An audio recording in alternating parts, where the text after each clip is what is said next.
દાહોદ પોલીસે ડ્રોનના આધારે ચોરીના આરોપીને ઝડપી પાડવામાં સફળતા મેળવી છે। ઝાલોદના વરોડમાં આવેલા મંદિરમાં ચોરીની ઘટનાને અંજામ આપ્યો હતો અને જેના કારણે લોકોમાં ભારે રોષ વ્યાપ્યો હતો। ત્યારે પોલીસે ડ્રોનના આધારે ફિલ્મી સ્ટાઇલથી આરોપીને ઝડપી પાડ્યો છે। વરોડ ગામે મહાદેવ મંદિરમાંથી તસ્કરોએ દાગીનાઓની ચોરી કરી હતી। ત્યારે તસ્કરોએ મંદિરના દરવાજાનું તાળું તોડી અને અંદર પ્રવેશ કર્યો હતો અને ત્યારબાદ દાનપેટીમાંથી રોકડ રકમ ઉપરાંત શિવલિંગ પરનું ચાંદીનું કોટિંગ અને સાથે જ ભગવાનના આભૂષણો કુલ મળી અને 61,500 રૂપિયાનો મુદ્દામાલ ચોરી કરીને ફરાર થયા હતા।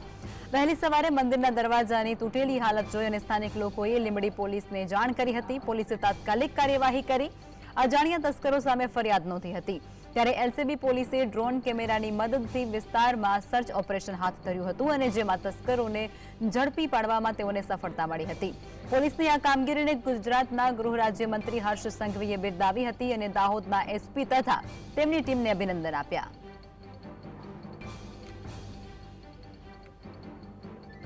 તરીકે દિલીપ મણીલાલ સોની તેમની પણ ધરપકડ કરવામાં આવેલી છે અને તેમની પાસેથી 7,32,700 રૂપિયાની કિંમતનો મુદ્દામાલ જપ્ત કરવામાં આવ્યો છે।